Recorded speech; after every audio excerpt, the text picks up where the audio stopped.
Es tiempo para el debate y la opinión en Ágora con Gabriel Andrade.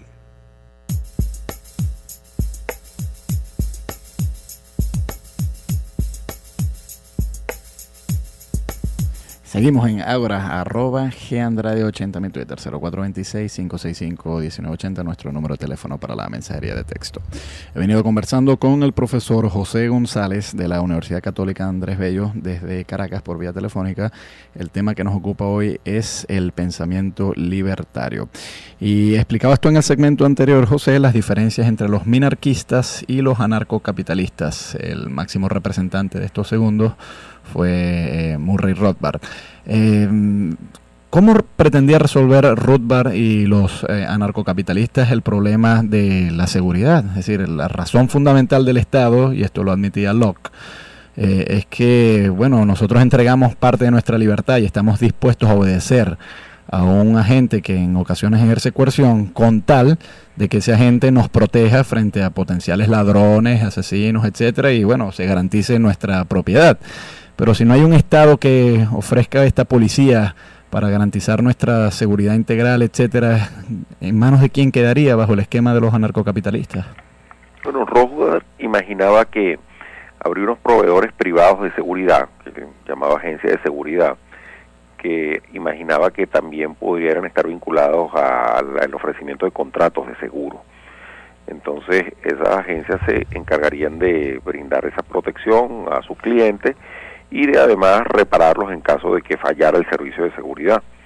A eso se le objetaba, pues, que cuántas agencias de seguridad habría. Y ahí Rothbard decía que, bueno, que evidentemente habría más de una y que seguramente habría conflictos entre las agencias de seguridad y que probablemente pudiera haber enfrentamientos entre quienes eran agentes de seguridad de cada una de estas empresas, por llamarlas de esa forma, pero creía que el interés natural de esas empresas, así como existe hoy entre las compañías de seguros, mecanismos de compensación por los siniestros que se causan entre personas que están aseguradas por diferentes compañías de seguros, habría mecanismos arbitrales que permitirían resolver esos problemas. Y él decía que si bien pudiera haber enfrentamientos y cierta cuota de violencia, no sería muy distinta de la que hoy ocurre. El problema con eso, y es la crítica de Nozick, representante del minarquismo, aunque el término es posterior a su obra fundamental, es que pareciera que la evolución normal de una situación como esa lleva a que una de esas agencias adquiera una preeminencia sobre las otras y termine por derrotarlas o por monopolizar el mercado por su eficiencia. Y bueno, la agencia que triunfe en esa lucha o en esa competencia con las demás, pues termina convirtiéndose prácticamente en lo que es el Estado. Pero esa era la forma en que Rothbard imaginaba aquello. De hecho, es un punto tan controversial que seguidores de Rothbard, que todavía están vivos, entre ellos Hans Hermann Hoppe, ha dicho que el futuro del anarcocapitalismo, por lo menos a mediano plazo, pasa no por imaginar una sociedad sin Estado, sino una etapa intermedia de, digamos, rebanamiento del Estado hacia la promoción de entidades político-territoriales más pequeñas, hacia la promoción de ciudades-estados, pues, o sea, secesiones múltiples de los estados que vayan disminuyendo el tamaño de esas organizaciones hasta poder pensar en un futuro, en un auténtico anarcocapitalismo. Yo veo un problema añadido acá, que es cómo se puede dar la movilidad territorial. Es decir, si yo estoy cubierto y la compañía de seguros me cubre en el estado Zulia, pero yo quiero visitar a un familiar en Caracas y resulta ser que la compañía de vigilancia o de seguros que yo contrato no me cubre en un territorio tan lejano, ¿quedo yo a la buena de Dios al visitar Caracas? O sea, ¿cómo se puede resolver ese problema bajo el esquema de Rothbard? Bueno, sin querer ser cómico, pero podría haber como una especie de roaming, ¿verdad? Puede haber unos acuerdos entre compañías que cubren diferentes territorios y tú pasas a estar cubierto por la compañía con la que llevas esa protección. Claro. Esa protección, me imagino que al igual que roaming te cobrarían más caro y no te garantizaría la protección por más de un tiempo determinado, pues. Claro, pero bueno, yo veo en un peligro ahí entonces que si eso incrementa los costos, eso desestimularía el movimiento de las personas en distintos territorios y eso induciría un provincialismo más o menos parecido al de la Edad Media. Pues en la Edad Media se daba una situación similar en Europa, o sea, la seguridad era propuesta por el señor feudal, pero puesto que fuera del pequeño condado no había mayor posibilidad de seguridad, la gente tenía mucho miedo de ir una aldea a otra. Y claro, eso de estancamiento provinciano genera muchos problemas porque bueno, la gente no tiene una visión del mundo cosmopolita, no se nutre de otras ideas que procedan de otros lugares, etcétera, ¿no? Bueno, pero normalmente si uno piensa en la globalización económica, probablemente estas empresas o estas agencias de seguridad no se limitarían a espacios tan pequeños como el estado Zulia. Claro. Uno pudiera imaginar un proveedor de servicios continental, por ejemplo. Ahorita tenemos problemas, por ejemplo, para que una persona o para que una empresa tenga una licencia para proveer servicios de telefonía celular, pero es por razones de la intervención del Estado. Pero si no fuera por eso, a lo mejor alguien pudiera tener una licencia para prestar un servicio de telefonía celular desde Alaska hasta Argentina. O sea, dejemos de lado el asunto de la seguridad y entremos en el asunto económico, que es aquel en el cual los anarcocapitalistas y los minarquistas sí coinciden en muchas de sus propuestas. Hoy hay una gran preocupación, no solamente en la coyuntura venezolana, sino en toda Latinoamérica, de que si la economía marcha por sí sola sin regulación, pues eventualmente el que vende un producto lo va a vender a un precio por encima de lo que según ellos es el precio justo, y entonces eso va a propiciar que el productor se enriquezca mientras que el consumidor se empobrezca, y bueno, que para eso es necesario la corrección del Estado mediante el control de precios y la regulación mediante la coerción de la economía. ¿Por qué los libertarios se oponen a esto? Bueno, hay varias respuestas. Primero puede haber una respuesta utilitarista. Los controles de precios y los controles de cambios jamás han funcionado. Siempre han sido regímenes que funcionan, que son establecidos durante un corto periodo de tiempo y al final colapsan.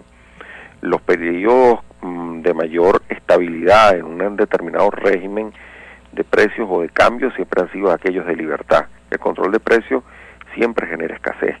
Aún en las situaciones de mayor abundancia, por ejemplo, pensemos en el caso de Venezuela, que mayor abundancia de divisas ha conocido la República que la que ha conocido desde que se estableció el control de cambios, y sin embargo eso no ha evitado pues que haya, uno, escasez de divisas, dos, escasez de productos, tres, inflación.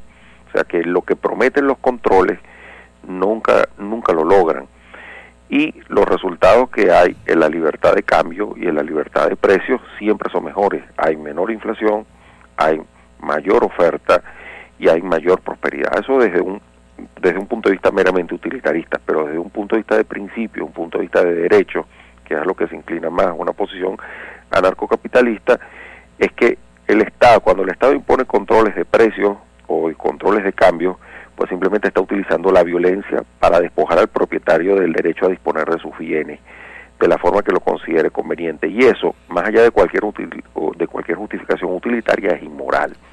Bueno, pero la crítica desde la izquierda, y te la planteo a ver si la quieres refutar, sí, es que la violencia no viene propiamente del Estado, sino más bien del productor que vende ese producto por encima de aquello que ellos consideran el precio justo. Y que en todo caso, bueno, el Estado está ejerciendo una violencia, pero para proteger a alguien que ha sido agredido con un precio exorbitante. Bueno, los escolásticos se plantearon el problema del precio justo. No recuerdo cuál de ellos fue que dijo que el mejor precio era el justo, pero como eso solo lo conocía yo, mejor nos quedamos con el de mercado. Pero ahí es un problema muy complejo, porque es el problema de qué es la libertad. Y ahí los anarcocapitalistas definían la libertad como la ausencia de coacción, y definían la coacción como agresión física. Entonces solamente hay violencia cuando hay agresión física o amenaza de agresión física. Cuando una persona ofrece un producto, independientemente del precio que lo ofrezca, aunque alguien pueda subjetivamente considerarlo alto, eso no es una agresión física, ni es una amenaza de agresión física. Y si se plantea una situación, digamos, de pobreza, por llamarla de alguna forma, de un conjunto de personas dentro de una sociedad, la causa no son los precios a los cuales se ofrecen, la causa es la falta de desarrollo económico de esa sociedad, la falta de oferta, la falta de inversión, la falta de acumulación de capital, y eso es un problema que solo se soluciona a mediano plazo, por lo menos, con más acumulación acumulación de capital, con más inversión y con más empresas, y para eso no hay atajos, lamentablemente. Lo que ofrece la izquierda es un atajo que lo que lleva es a un abismo. Vamos a identificar la estación, José, te pido que no te retires porque es una Seguro. pausa muy breve. Al regreso me gustaría plantearte cómo pretenden los libertarios resolver el problema de la salud y la educación. @GAndrade80 mi Twitter, 0426-565-1980 nuestros números de teléfono para la mensajería de texto. Hoy converso con José González desde la UCAP a propósito del pensamiento libertario. Escuchas Luz Radio 102.9. Es tiempo